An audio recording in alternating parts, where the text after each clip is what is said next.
This is the Messiah Hour with Ari Lewis. Welcome, everybody, to another episode of the Messiah Hour here on Israel Sports and News Radio. Thank you for joining us. At any time, you can email the program, messiahhour@gmail.com, or you can email the station, Israel Sports and News Radio @gmail.com. Jonathan Pollard was paroled from prison on November 28th, Friday. Questions remain regarding his prison term as far as what occurred and why it occurred. And things also are left unanswered. What will happen if he comes to Israel, and is he Mashiach ben Yosef? On the line to discuss this, our favorite rabbi from Tzfat, co-author of the book The World of the Ger, Rabbi David Katz. Rabbi, welcome back to the program.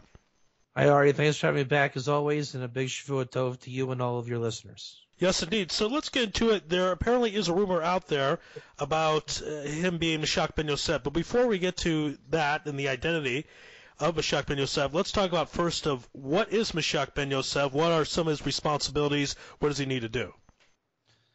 I guess we could answer that in kind of a layered way, since you asked it in a layered way, and the answer is in a layered way. What do I mean by layered? There's Mashiach ben Yosef as anything in Torah, but it itself particularly has what I'm about to say, is that there are those that know, those that kind of know, those that know a little bit more, and those that could, enter the realm of being expert. So as is with any wisdom, I'm sure you know in your radio world, you and I have talked about it, Ari, there are people that are, masters, and then people that don't know from borscht, and everything in the middle, right? Yeah, that's fair to say. So with Mashiach ben Yosef, the experts, I think I'm one of them. And I say that because I know the other experts.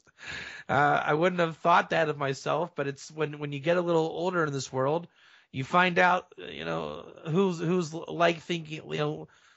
like-minded individuals. I'm sure by now you've probably met a lot of radio people, and you know who knows and who doesn't know. Is that a safe thing to say? It is, yes. Yeah. I mean, it's a small world. You find that out when you get older. It's a very small world. I know, actually, it's kind of funny. All right, you know who I'm talking about. I don't know if you know who I'm talking about or not. Oh, I think I do. Yeah? Yeah, I think so. The rabbi of a very close relative of yours? No, man, no, I don't know.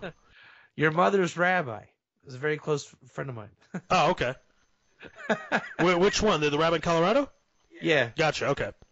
So he and I met, we never met face-to-face yet, but I first found out about him when I was a bacher. And as I get, towards my late 20s, 30s, and now inching towards 40, he and I we're in the same exact circles. So, when I met your mother on Facebook, she asked me if I knew that rabbi. And I said, yeah. And so a lot of people know my work and his work. So, I don't want to name names just to keep everything whatever, but, everybody knows he's a Mashiach ben Yosef expert.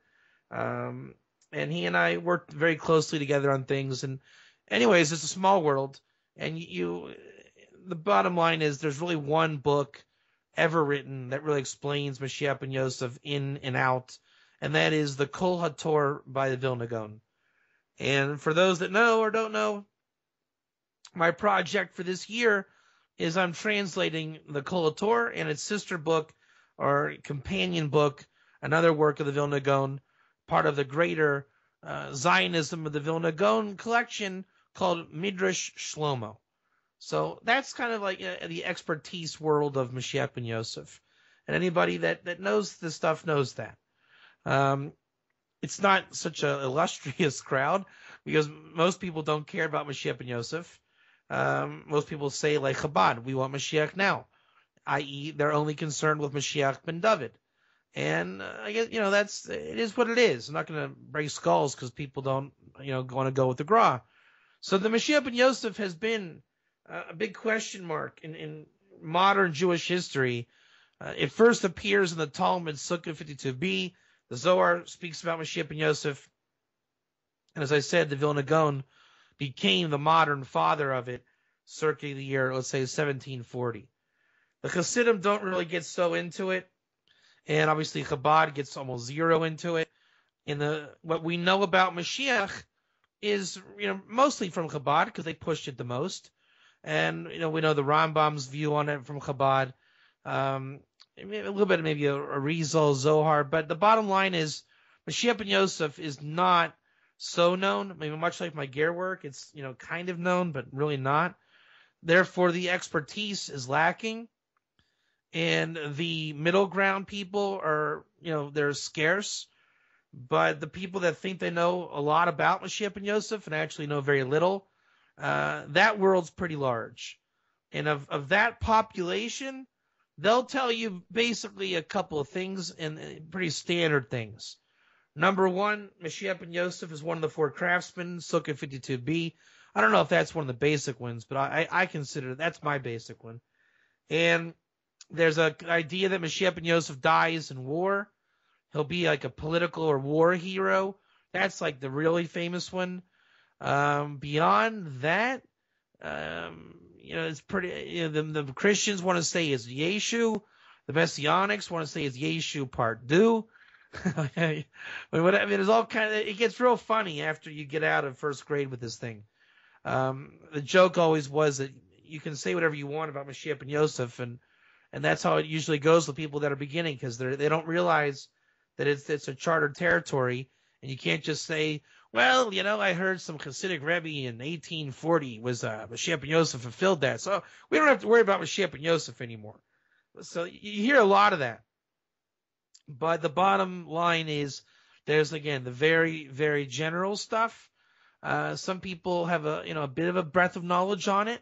And again, the mastery of it is to have a mastery over the Kolator, the Vilna Gaon Zionism. Why is the Vilna Gaon the expert on it? I don't know. Ask God. Some people are experts in certain things. Why did the Zohar get aligned with Rabbi Shimon Bar Yochai? Why did Moshe give the Torah of Sinai? Why is Rabbi Nachman attributed to Rosh Hashanah for those that are into his Chassidus? And when you read his Chassidus, it makes sense, right? So the soul knows where it's got to go, and for whatever reason, the Kol Torah itself says that Mashiach ben Yosef, the light of Mashiach ben Yosef, was the Vilna Gaon.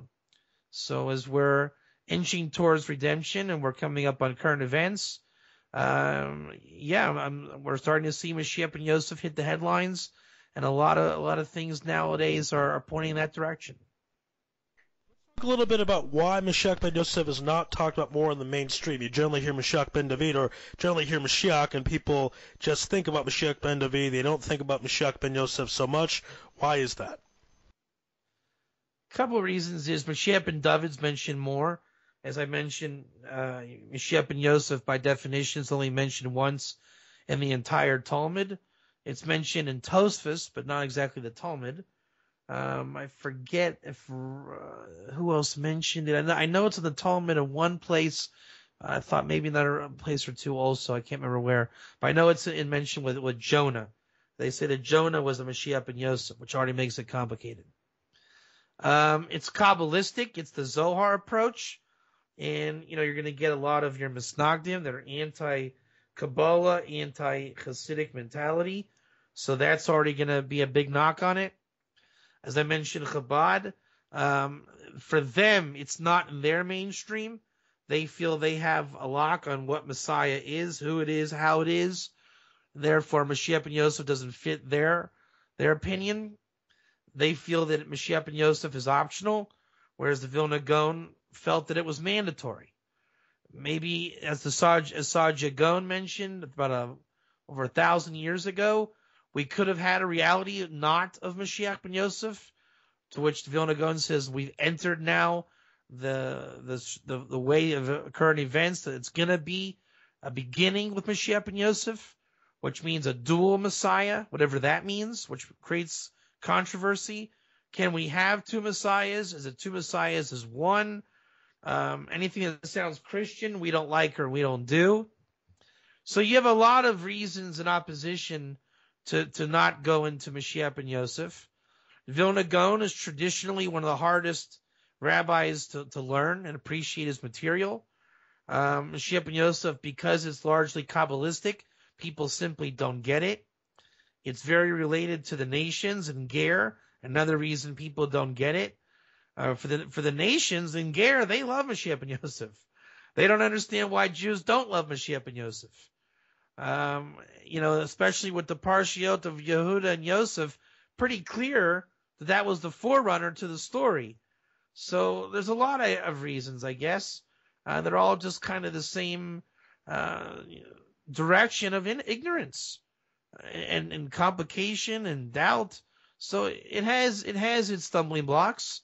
It's unfortunate, but I know that today we're going to discuss Jonathan Pollard, and the reason why Pollard's name is even brought up, along with the bringing up of Mashiach ben Yosef, either mutually or separately, is because of the rabbi of my city, Sfat Shmuel Eliyahu, his father, who was a chief rabbi of Israel and a known Kabbalist. He was one of the first ones to let the cat out of the bag that we're entering the Mashiach ben Yosef time in history. Again, this is the Messiah Hour here on Israel Sports and News Radio. My guest is Rabbi David Katz. The email is messiahhour@gmail.com. Rabbi Katz, why would this period be the Mashiach ben Yosef period? What signs indicate that? So again, Vilna Gaon has his own way of understanding things. I'm gonna ask you a question, Ari Lewis. Sure. Do you want me to tell you the truth according to Vilna Gaon, or do you want to continue on the contemporary view, as in Mordechai Eliyahu? Let's hear both views. Which one first? Mordechai Eliyahu. I figured that, because they're different. They are different. They're radically different. So I never met Mordechai Eliyahu. I know Shmuel Eliyahu, but I was in yeshiva when this story broke, and this is just telling it over as it was reported back in the day. There were blogs on the internet, and this is really before the internet got big with Torah, in the last X amount of years. But before it got big, the internet used to be Jewish, meaning the Jewish websites were Jewish, and they weren't really watered down and political. For example, do you remember the letter of Rav Kadori? Do you remember that? A bit, briefly. Do you remember being kosher or for Messianic Christianity? So it was a true story. When it first broke, I remember being in yeshiva before I was a blogger, before I was an internet rabbi, right? So that's so funny, but I am kind of one. Back in 2005, I was not even married yet. I was a regular bacher. I remember like Hasidim from Mea Sharim. Remember what the internet was in 2005, right? There wasn't even Skype yet. If there was, it was brand new.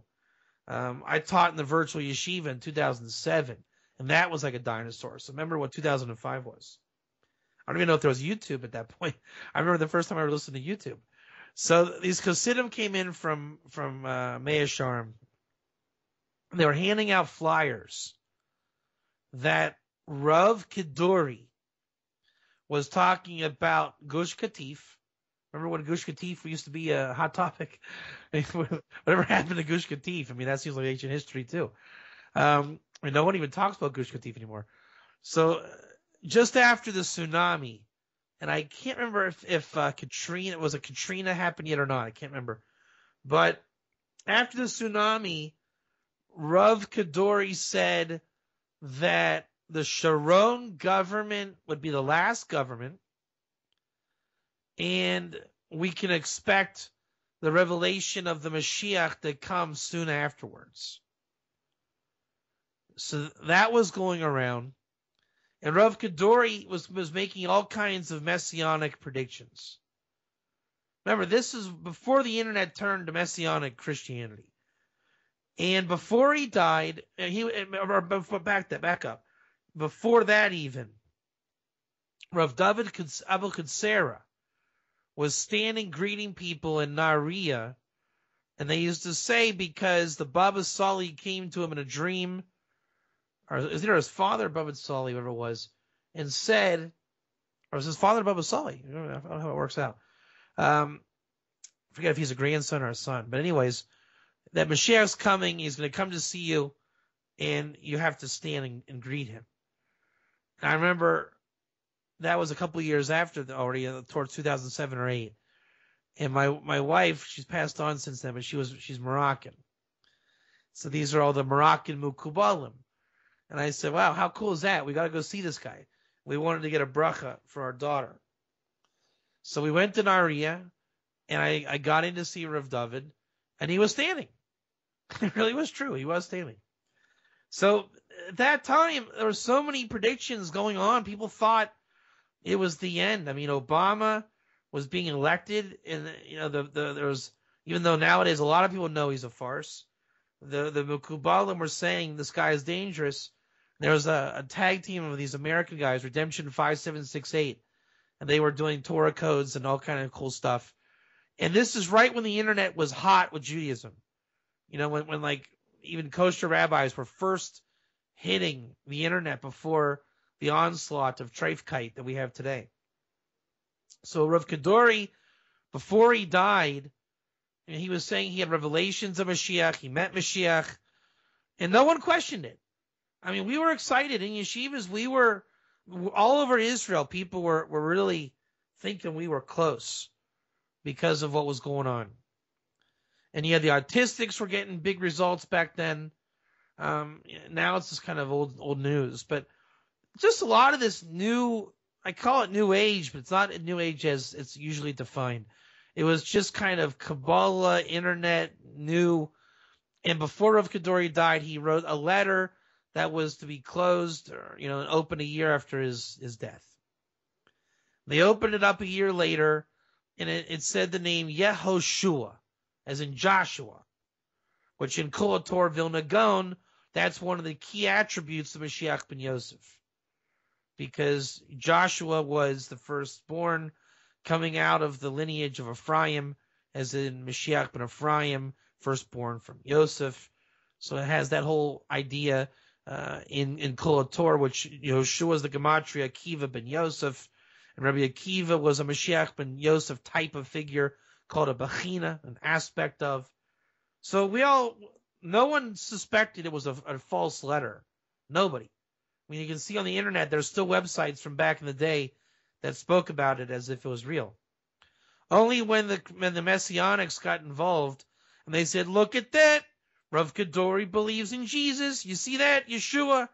And they didn't even spell it right. It was Joshua, Yehoshua. Anyways, they butchered it, and because they butchered it, Mashiach never came anyways. Everyone just said, okay, it was a forgery, it was a false, put it away. Even though it wasn't, it was true in the name of Rav Kadori. And had nothing to do with Jesus, obviously. So that stuff was going around. It was really big. And I think there was the these clocks or watches of the Baba Sali. And apparently when it strikes midnight, it's like a mystic, goofy watch. Mashiach's going to come. And we used to ask Rav Eliyahu Sfat, because it belonged, I think his dad inherited them from Baba Sali or whatever it was. And he used to say it's not quite midnight yet. So all these little stories were going on. But Rav Mordechai Eliyahu, when he was alive, I don't know at what point in the Pollard saga he got involved, but he became the rabbi and the mashpia to Jonathan Pollard. And he visited him in jail. I don't know how it was in America. I don't know what capacity this happened. But Rav Mordechai Eliyahu reported back, and this is a famous thing, that the Shekhinah is in exile, the American Edom exile, trapped in a jail cell with Jonathan Pollard. And that when Pollard is released, the Shekhinah will be free, and that's when we can expect to the revelation of Mashiach ben Yosef. Now, nobody went as far as to say that Pollard is ben Yosef. But he was, according to Rav Eliyahu, he was intrinsically bound with Mashiach ben Yosef, Shekhinah, Jonathan Pollard, jail, America, Edom, Israel, Kabbalah, Rav Mordechai Eliyahu. And when Rav Eliyahu died, Pollard was still locked up, and People have been praying for Pollard's release, and now Pollard is released. And Rav Eliyahu's thought didn't really carry on much of his father's Kabbalah. As every year goes by, it's less and less, and he has more of a political aim than a Kabbalistic aim. But yet the idea still stands. Pollard is out. Rav Mordechai Eliyahu said what he said, and it happened, and now we can only pray that the signs are coming. So the signs of Rav Mordechai Eliyahu were just kind of, end of exile, and whatever he saw in Pollard's jail cell was enough of revelation of Shekhinah that he saw the vision. Now, do you believe in Rav Eliyahu's vision? They used to. Nowadays, it's just not known. But I will say I saw a letter posted on Arot Sheva, I think, that Rav Eliyahu of today, Rav Shmuel Eliyahu, made a request to Pollard that he's grown from chayil to chayil in jail. Just kind of like a political angle, but it kind of had the remnant of what his father was saying, that Pollard was growing in terms of revelation of the Shekhinah in jail. So based on whatever he saw, those were the signs, and God willing, he saw the right thing. Again, this is the Messiah Hour here on Israel Sports and News Radio. My guest is Rabbi David Katz, co-author of the book The World of the Ger. Email messiahhour@gmail.com. Rabbi Katz, let's go specifically to Jonathan Pollard. Went to prison for 30 years, and as I mentioned in a previous episode, the longest sentence of the crime of espionage to an ally, the only crime Jonathan Pollard was convicted of, was 4 years, so he certainly did extra time, unjust time, and was made an example of, and kind of a worldly example. They know this guy's Jewish. They know he did things for Israel. How does that play into the whole Mashiach ben Yosef concept? Not so much. That's why I don't have any reason to personally believe any of the hype, other than Rav Mordechai Eliyahu. To me, that hype is significant. Right, because the way Rav Eliyahu described what he saw is he really painted the mystical image of Mashiach ben Yosef, right? Like more of like the Zohar attitude, the Kabbalistic attitude. Even though it didn't really resonate with Vilna Gaonism, it's still, again, that whole Rav Kadori, Rav David Avokadsera, Baba Sali, right, the Sephardi Mashiach approach, really that's what it is the Sephardi view. My kids are Moroccan, so I'm partial to Sephardi. But I like Sephardi Kabbalah. I like the Ben Ish Chai, and it's a very pure Masorah. And I really think that those guys, they know how to read what they see. I mean, that's the secret to Moroccan Kabbalah. They know what to look for, and they can identify it. And that's how they're able to do what they do. They have the tradition of what to look for. So whatever revelation was there in jail with Pollard, it was enough that Rav Mordechai Eliyahu saw it and could be convinced. The Ashkenazim, number one, they're not really going into Ben Yosef so much, and they're thinking more along like this war hero who's going to be killed. Everyone's looking for Mashiach ben Yosef to die. Not many people are looking for Mashiach ben Yosef to live. But the Ramchal says very clearly, and the Vilna Gaon says very clearly, even the Zohar says very clearly, Mashiach ben Yosef, even though he is to die, we have a mitzvah to pray for him every day in the Shemona Esrei. When it says Kisei David in the Shemona Esrei, you're supposed to daven that Mashiach ben Yosef doesn't die by the hands of Armilas. And the Rizal brought down that intention and was taken up by everybody ever since. And the idea is that Vilna Gaon says this explicitly. Mashiach ben Yosef is alive and will continue to live, because the entire beginning of the redemption depends on his living. So that not in the merit of, but in light of the decree of his death, we will pray for his salvation and he will live. That's more of a Sephardi Kabbalah view, and the Ashkenazim are all just waiting for Mashiach ben Yosef to die. They don't really get into the whole he will live. Ashkenazim don't deal with contradictions so well, right? Whenever there's multiple views, they get confused.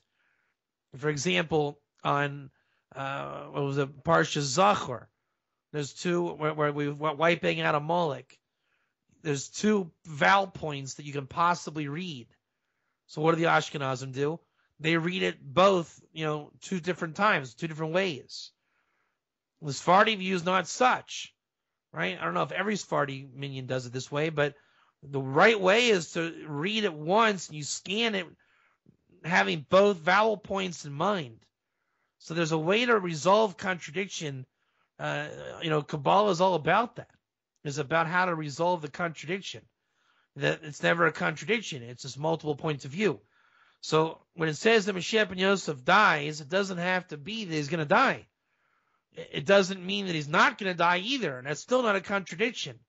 It's just that the Kabbalah explains how these things work. And that's what Kabbalah is for, is resolving that. Ben Ish Chai says that very clearly. And the Ashkenazi view doesn't really take that approach up so much. So the signs nowadays are very hard to see from an Ashkenazi view. But again, the Sephardi or Kabbalah view is very prominent. And from a Vilna Gaon point of view, which you argue that he's an Ashkenazi, and he is, but he's also, even the Moroccan Kabbalah stream recognizes that Vilna Gaon has a proper Masorah in Kabbalah. So according to Vilna Gaon Mashiach ben Yosef, we're right on target. It's never been brighter. So you can see, from different lenses, how we can view, how everybody feels. And for those that are pro Mashiach ben Yosef, we're right on the mark. For those that are not into it, my personal opinion is they're grasping for straws. The Mashiach blogs that are just kind of hoping for people to die with volcanoes and earthquakes. And that sounds pretty ridiculous to me. Hoping for dead people to come back is not the way to go. And just kind of waiting for a blind miracle is also kind of funny, because in the Kabbalistic sense or Vilna Gaon sense, the time is ripe. So there's really many ways to view it, but the most positive ways are the most prominent and applicable to our time. Again, this is the Messiah Hour on Israel Sports and News Radio. My guest is Rabbi David Katz. Email messiahhour@gmail.com.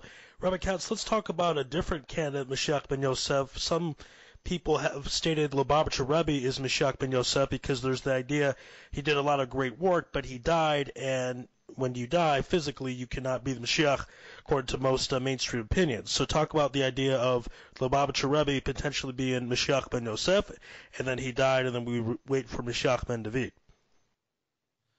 So that's a perfectly acceptable answer, as long as you don't believe in what the Vilna Gaon wrote in Kol HaTorah.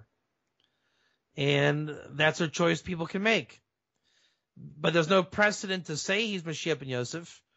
There's literally nothing out there other than a righteous man dying that you could ever equate to him as Mashiach ben Yosef.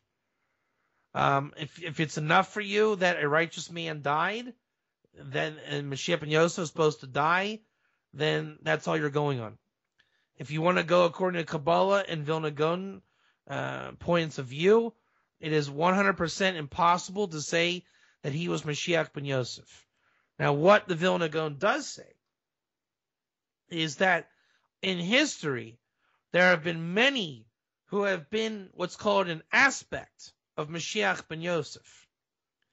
Avraham was an aspect of Mashiach ben Yosef. Yitzchak was an aspect of Mashiach ben Yosef. David was an aspect of Mashiach ben Yosef. The Arizal was an aspect of Mashiach ben Yosef. The Vilna Gaon was an aspect of Mashiach ben Yosef. You can even say Pollard is an aspect of Mashiach ben Yosef. Was the Lubavitcher Rebbe an aspect of Mashiach ben Yosef? I'm not going to say yes, absolutely. I haven't thought about it enough to make that claim. I don't know if I personally believe that. Off the cuff, could somebody out there make that claim? Yeah, I think so. Just, in terms of not investigating it and without saying, he was, no, he was not. Was he an aspect? You could possibly argue that point, yeah. All right, let's go to another concept about the latest with Russia apparently getting obviously very upset that Turkey took down one of their planes. I've heard a concept that when Russia invades a certain country, that means if you have your clothes on for Mashiach, don't take them out, your shop is closed because he's around the corner. I just want to know if you can address that particular concept. That was the Vilna Gaon. And what's interesting is I did in my Midrash Shlomo translation. We're following Zionism really from the beginning, front side and back side. Part of the commentary and explanation going into the book. And, again, part of Zionism is following the backside Zionism. So when we did our character analysis of the Vilna Gaon, of where he was in time and history, most people view Judaism only as Jewish. Like Rashi is just a great Rishon, and we know he's French because sometimes he speaks in Old French. But what we forget is that Rashi lived in France, right on the cusp of the First Crusade, and Rashi had interactions with the Pope, and Rashi only lived because the Pope at that time realized we shouldn't kill Jews. We should try to get them to convert to Christianity in other ways. Because of that, Rashi was allowed to live. Right? The Rambam was a great Rishon, and he happened to live in Egypt. But if you look a little deeper, Rambam lived in Cairo under Sharia law, and he was a dhimmi, i.e. ger toshav under Sharia law. Right? So these guys had real lives and real realities. And the Vilna Gaon's reality was extremely interesting because according to Judaism, all the Vilna Gaon was a great rabbi in Vilna, and Vilna was called, Jerusalem of the North. A great resurgence of Judaism. Nobody ever looks at the reality of Vilna. And what Vilna was the center, it was a great center of education. There was a university there, and because of the economics, they had a high level of religious tolerance and social tolerance, and middle class was thriving, a great bourgeois. And most people think of Poland as either dead Jews in the Holocaust or guys named Alvin Sapoznik. But when you look at Poland at the time of the Gra, they came out with a constitution that was on the same level of America's, same time as America's. And all of their scholars were working together in a rectified English language that was cutting edge. So Poland was almost America. It was in a time of its enlightenment. Now, Poland was on the border with Russia. And after Poland succeeded with its constitution, the Russians came over and wiped them all out. And the thing is, they were the Russians are the ones that put the leader in Poland. I think it was a Saxon. It went totally against the grain of everything they had ever done. And so, at the time of the Vilna Gaon, he saw the Crimean Wars happening. And he saw Zionism happening. Because that was the time of the Ottoman Empire invented the status quo. So the Gra was like a microcosm of where we are today. And that was prophesied by the Zohar, 100 years of the Industrial Revolution, which Daniel prophesies at that time as well, that whatever happened then will be reality until Mashiach comes, just kind of iterating over and over again. So the Gra saw with the geopolitics going on and all that was happening, he understood the nature of the Russians and why they need to always, war in the Crimean Peninsula. So he made that prediction, right? He saw that what he was living is going to keep happening. And look, it did, right? Zionism started with him, and Zionism is still trying to secure its land. The Ottomans are still pushing the status quo, right? The constitutional America is still preaching the Constitution. The Russians are still fighting to bring it down. I mean, nothing's changed. So the Vilna Gaon saw that, prophesied it, and in our time, we're seeing all these things happen: Russia, Crimea, Ottoman Empire, status quo, Zionism, America, Constitution, English language. Nothing's changed. So the fact is we're getting a very clear view of what the Vilna Gaon saw, and according to him, that's the sign of the end. So God willing, we'll secure Zion, and the Mashiach will come. Is there any tie-in, let's say, to what's going on with Russia and Jonathan Pollard being released? Because it was such a big moment that he's released, even though he's still under strict parole guidance. But the idea that within 5 years he could be in Israel, is that a big piece to the puzzle? I think so. I don't think you should discount Rav Mordechai Eliyahu just because people on the internet have a short attention span. I think now with his release, I think whatever got released. Whatever Rav Eliyahu saw, and I think we're gonna see it manifest more and more. I mean, the more of these prophecies that come true, it means a release of light. For example, the Zohar speaks about the 12 princes of Ishmael, and when they fall, Mashiach will come. Now, I don't know how many have already fallen. And do you want to say Bin Laden was one? Do you want to say that Gaddafi was one? I don't know. All I know is there's a prophecy that when Damascus ceases to be a city, blah, blah, blah, and couple that with Assad. I mean, don't you want to see a reality where Assad is just gone? I mean, what does that look like? I just want to know what it looks like. I mean, man, 5 years is enough. And ironically, Russia's fighting to keep him erect because Russia has some shmikelka to know that if you get rid of Assad, whoever replaces him is going to be like ISIS. You're not getting an upgrade. And so with all these prophecies in the Middle East, with Egypt and Babylon, Persia and America, the more we see what's happening, it's not undoing anything. It's strengthening the prophetic view. And, when the war broke out in 2006 with Hezbollah, we were saying in yeshiva back then, again, a yeshiva time period where the internet didn't corrupt yet, it was the first time in modern history where we didn't have to lie to make things up. Meaning, it used to be if war broke out, you'd say, well, the leader of Colombia, it's kind of like, Sancheiriv, because he's, whatever it was, you're making stuff up. Now, you don't have to make anything up. Iran, you know who they are. Ishmael, you know who they are. Yaakov, you know who they are.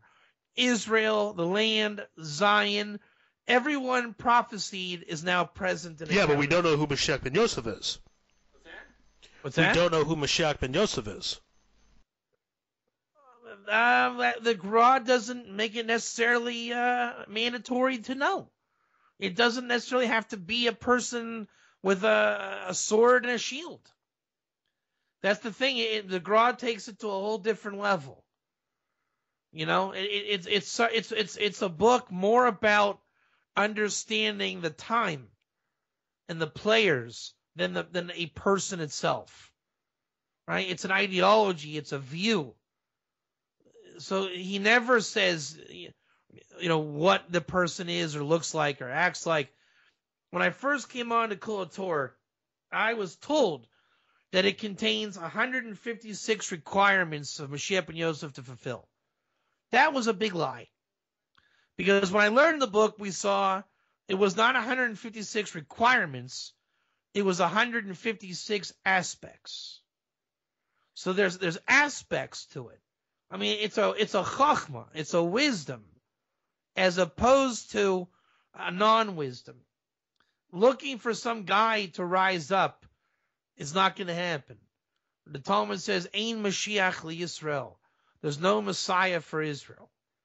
Because the last one to try it was Chizkiyahu HaMelech, and he failed. Meaning nobody can rise up and say, hey, guess what? Boys and girls, I think I can do the job. Come follow me. You'll never do it. Only God can do it. God will empower times, people, and missions, says the Vilna Gaon. Eventually, there will be a Mashiach ben David. Eventually, there will be a revelation, a temple, all these things. But the beginning of the redemption is more of a group effort than a singular effort. And if there is a singular aspect, it will be revealed eventually, ultimately, as Mashiach ben David. But what the Vilna Gaon is saying is, don't eliminate or ignore Mashiach ben Yosef simply because you think the glory of Mashiach ben David is where it's at. For the beginning of the redemption is just as important as the end of the redemption. In fact, the redemption won't come until we make as important its beginning as its glorious end. Again, this is the Messiah Hour here on Israel Sports and News Radio. My guest is Rabbi David Katz, and the email is messiahhour@gmail.com. A few more minutes with the Rabbi. So, what would you anticipate happening in the near future? We have these different issues, Russia potentially going into war, and also the Iran situation here in Israel, B'nai Ishmael, etc. What do you think will happen in the short term? I think the Warriors will lose a game. Go ahead. What do you mean? Steph Curry and the Warriors will drop a game. That's all I know. I wish they wouldn't, but no. Who knows? Who knows? You can't. The whole thing is you can't know. You know, we have what to look for. We can just follow those. Just follow the news. Just look. Keep your eyes open, looking for what reality. Just reality. Right? Again, you know, Steph Curry and the Warriors will be a miracle if they went undefeated, right?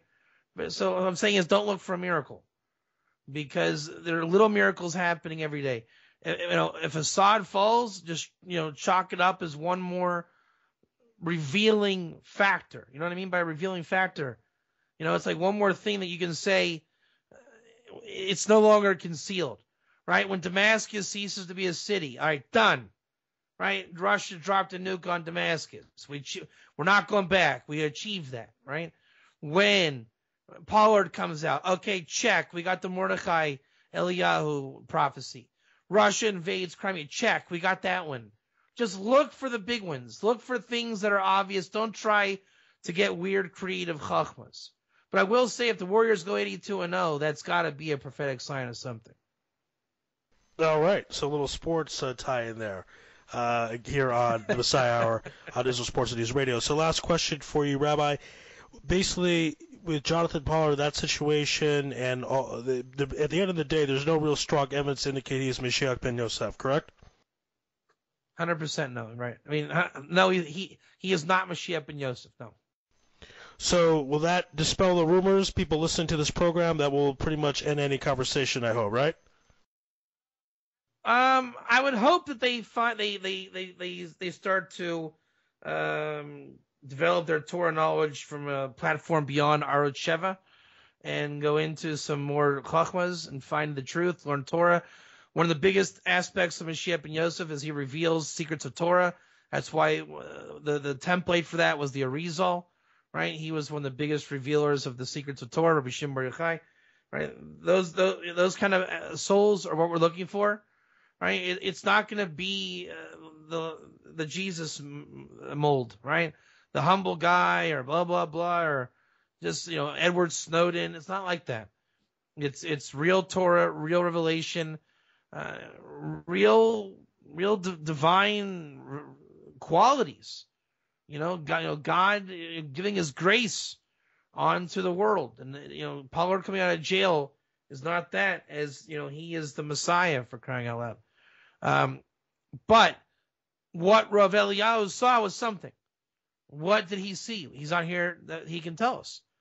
So we can only look if we're going to believe Kabbalistic lens, and we know that Pollard is released, the Shekhinah is released, so to speak, then there should be a Gilui in the world, right? So I would say watch Pollard, right? Look and see what's going on, what's around him, what's the mazel, what's the shift. But watch the 12 princes of Ishmael, watch Damascus, watch Russia, watch Crimea. Basically, anything that has Ruach HaKodesh or prophecy, watch it. And if it's a fulfillment or in fulfillment, then keep an eye on it. I mean, the autistics are doing stuff. I wouldn't say they're my first option, but I met Ben Golden, and he's a heavy hitter. Well, he doesn't talk, so I can't know what's going through his mind. But I met him years ago, and there's something there. Look to the American election coming up, right? That's going to be something, because all this started in 2008 when we were freaked out with Obama. So there's always something to look at, current events especially. All I can say is learn to look at current events from a Torah point of view, a Mazel point of view, and if it's going to be a prophetic part of reality, it has to meet the Torah standard, right? And that's where Jesus goes through the story as well, right? He didn't do anything, so therefore it's if you support that, you're just kind of making it up, and it's without merit, without chachma. All I can say is when it comes to the actual real McCoy, it has to be from wisdom. But don't ignore the aspects either, because those will build the momentum and faith and truth that we can gain the proper wisdom. And part of my research is looking back in history, all those characters, they're breadcrumbs that lead to a truth. These two are breadcrumbs that will lead to a truth. All right, there you have it. Another episode of the Messiah Hour here on Israel Sports and News Radio. One final thought regarding Jonathan Pollard. Rabbi Lazer Brody, a former guest on this program, said if Jonathan Pollard can make it to Israel, he perhaps could be as big or bigger than Natan Sharansky, something to keep in mind.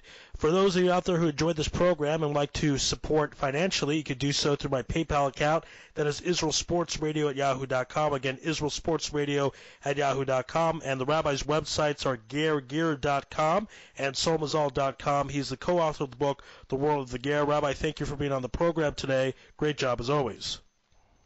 Thanks for having me back, Ari. It's a pleasure. And Shvuah Tov. Shvuah Tov indeed. And again, thank you everyone for listening. Like to send me an email, do so, messiahhour@gmail.com. God bless, be well, and stay safe. Shalom from Israel.